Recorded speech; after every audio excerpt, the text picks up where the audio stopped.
अस्सलामुअलैकुम दोस्तों, उम्मीद है तमाम दोस्त अल्लाह ताला के फ़ज़ल व करम के साथ खैरियत से होंगे और आपके जानवर भी ठीक होंगे।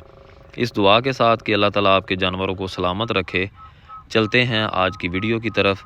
आज की वीडियो का जो टॉपिक है वो है अच्छा जो बुल है, जो जोटा है, वो उसकी निशानियाँ क्या हैं, किस तरह का होता है, कैसे हमें पता चलेगा कि जो हमने ब्रीडर रखा हुआ है कि वो नस्ली है, अच्छा है या नहीं है।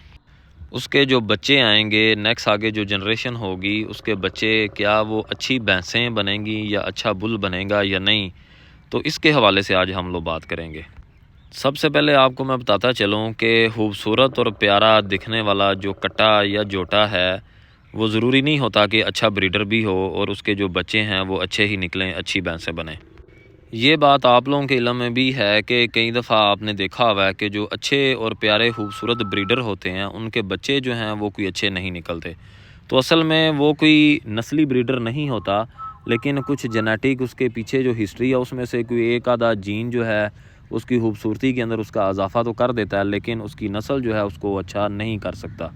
लेकिन कई दफ़ा आपने ये भी देखा होगा कि ब्रीडर जो है वो इतना देखने में खूबसूरत और प्यारा नहीं है, नस्ली नहीं लगता, लेकिन उसके जो बच्चे हैं बड़े ही कमाल, बड़ी अच्छी भैंसें बनती हैं। जो ब्रीडर हैं उसके जो आगे बच्चे बनेंगे वो भी बड़े अच्छे बनेंगे। तो वो जो चाहे बज़ाहिर इतना प्यारा खूबसूरत जोटा या कट्टा नहीं है, लेकिन उसकी नस्ल जो है वो अच्छी है, लेकिन किसी जेनेटिक वजह से उसकी खूबसूरती के अंदर कमी आ गई है। तो यहाँ से हमें ये पता चला कि बज़ाहिर खूबसूरत देखने वाला जो जोटा है वो नस्ली नहीं हो सकता। तो फिर कैसे पता चले, इस पे बात करते हैं जी। तो ये देखें, ये दो भैंसें मैंने अपनी जो हैं इसी जोटे से क्रॉस करवाई थी, ठीक है। ये हमारे हमसाये में जोटा है और ये एक रिज़ल्ट आपके सामने है। ये जोटा खुद जो है वो थोड़ा सा बल्ला है, लेकिन इसका बच्चा देखें, ये मेल है माशाल्लाह से, बड़ा ही प्यारा, सफ़ेद आंखें हैं इसकी और बाप पे गया बिल्कुल, मतलब इसकी जो नस्ल है वो बाप की हिस्ट्री को बता रही है कि वो ऐसे सफ़ेद बल्लों में से बना हुआ है। और माँ इसकी कोई क्वालिटी वाइज इतनी अच्छी नहीं है, लेकिन माशाल्लाह से बच्चा बड़ा कमाल है। लें जी, ये दूसरा जो है वो एक और रिज़ल्ट आपके सामने है।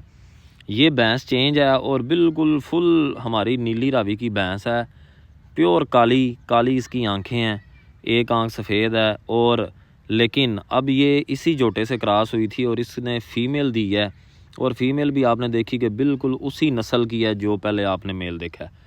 तो लें जी, ये जोटा है, इसके ये बच्चे हैं। तो आप लोगों ने देखा कि दोनों बच्चे जो हैं वो बिल्कुल एग्जैक्टली एक जैसे हैं, बिल्कुल सेम टू सेम है, और जो मेल है उसकी जो है वो रिजेंबलेंस दे रहे हैं। भैंस चाहे जो है वो काली थी, ठीक है, उसकी आंखें काली थी, रंग काला था, सफ़ेद या बल्ली नहीं थी बिल्कुल, लेकिन इस कट्टे के, इस ब्रीडर के जो बच्चे हैं वो बिल्कुल बल्ले सफ़ेद माथे वाले बने हैं। इसका मतलब है कि इस जोटे की जो नस्ल है वो बड़ी ही प्योर है और बड़ी सख्त है, जिसकी वजह से ये अपनी नस्ल के ऊपर अपने बच्चों को लेके गया है। और इस तरह का जो जोटा होगा जो कि बच्चे अपने ऊपर लेके जाए, चाहे वो फीमेल हो या मेल हो, वो जोटा जो है वो बड़ा ही नस्ली होता है। तो इस वजह से आप लोगों ने भी जब कोई ब्रीडर रखना है तो बज़ाहिर उसकी खूबसूरती या बदसूरती को देखते हुए नहीं रखना, बल्कि एक आधा रिज़ल्ट उसका चेक करें।